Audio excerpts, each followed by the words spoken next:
Let me show you how we can go through the initial setup on Xiaomi 17T and 17T Pro. I'm gonna show you how to complete the first configuration. So once you tap on that arrow, then we have the selection of different languages. So you can choose the language that you want to use on your phone. In my case, I'm gonna choose English United States, and I'm gonna go next. Then over here, you can choose your region. You can scroll through this list of different regions, or you can use the search option in order to search for your region specifically. And there we go.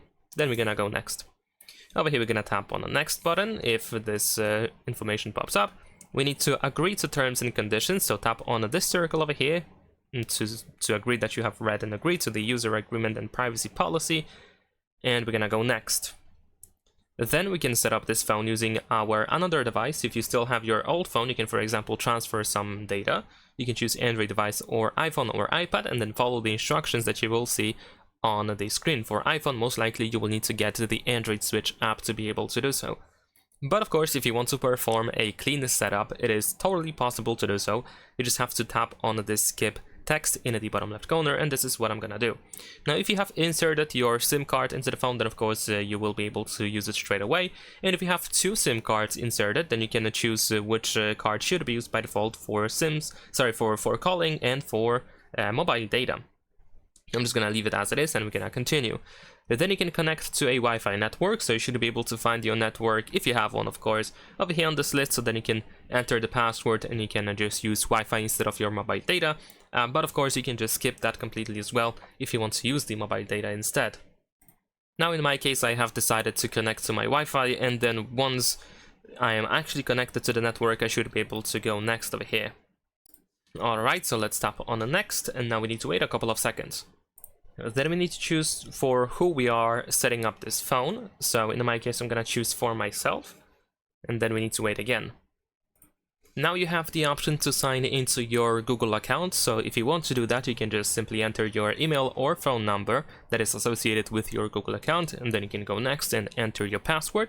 You can also create a completely new account if that's what you need, or you can just skip that completely by using this skip button here in the bottom left corner. Now in my case, I'm gonna sign into my account. If you decide to sign in, you have to agree to Google Terms of Service. So we're gonna tap on I agree, and then we need to wait again. And then you have the option to copy apps and data, and also you can use your Google backup if you have or if you had it enabled on your previous smartphone. In that case, you can just tap next in order to get your backup. But at the same time, if you want to once again perform a clean setup, and then you can just tap on a don't copy in the bottom left corner.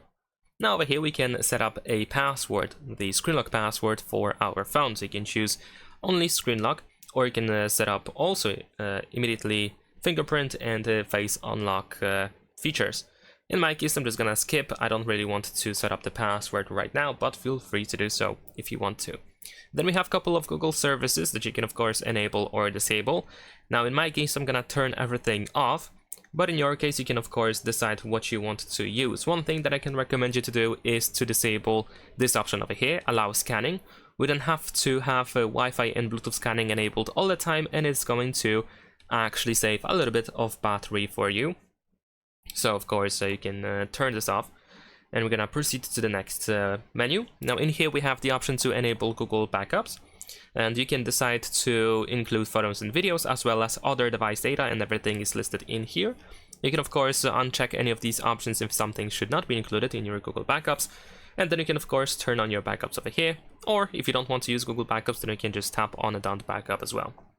Then we have the choice of the default browser and search engine that you want to use on your phone. So first we choose the browser. Now we have a pretty long list of different browsers, so you can choose your favorite one. Now, if you don't know what to choose over here, if you are not familiar with any of these things, then I think the most popular choice over here is Google Chrome, so you can probably pick that as well. Or you can just pick anything from this list and you will be probably okay with any of them. And then we're gonna tap on Set as Default. Now, as for the search engine, the most popular choice is going to be Google.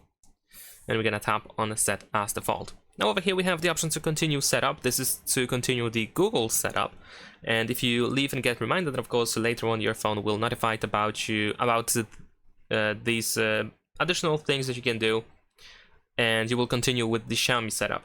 So in my case, I'm gonna tap on continue just to show you what is afterwards. So in here we have the information about the quick share. So of course you can tap on I agree in order to immediately be able to use quick share. If you disagree to turn it on, you can still use quick share without any issues. That is not a problem. Then over here we have the information about the Gemini, so the Google's AI assistant. So over here you can tap on continue, and then you have the option to set up the Hey Google voice activation. So if you want to use that, if you want to be able to say Hey Google out loud to activate Gemini, then you can tap on turn on and you can begin the setup.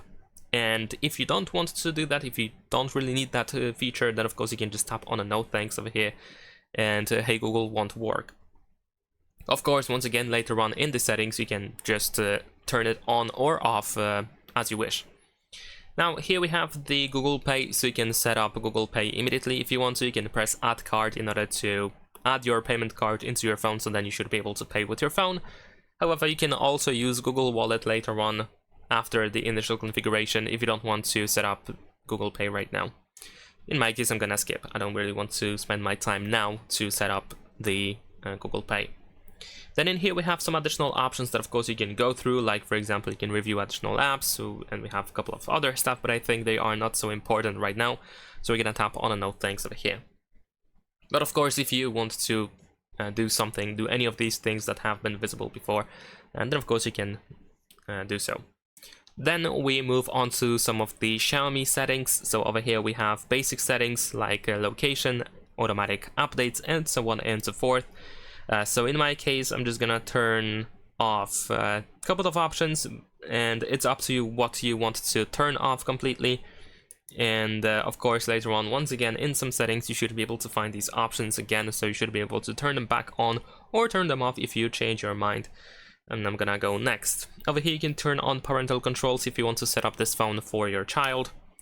In my case, I don't want to do that, so I'm gonna go next. Then over here we have font settings, so you can choose whichever font you want to use. I'm gonna stick with the default one, I like it more.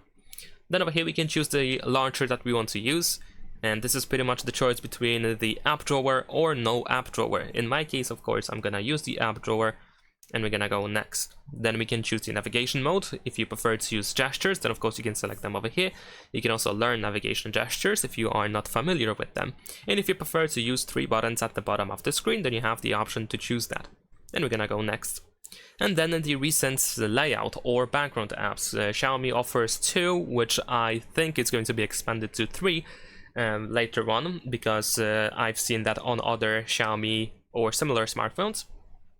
In here, the standard choice is the vertical one, but if you prefer the classic, more like Android style or even the iOS style, then of course you can go for horizontal one.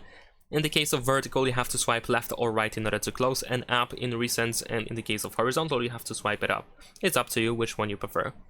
And then we're gonna go next. Now we just have to wait a couple of seconds to let the installer, I assume, to prepare the system, to prepare everything, so it shouldn't take too long.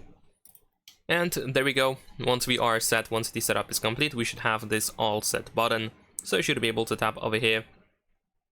And there we go. Now we have access to our home screen. And that is pretty much it. The initial configuration is done. Now you can do whatever you want with your phone. However, I can recommend you checking out my other video, First Things to Do on Xiaomi 17T and 17T Pro, so be sure to check that out if you are not sure what to do at first. And I also made a bunch of other tutorials for this phone, so you can check that out as well. And that's it. Leave a like and subscribe.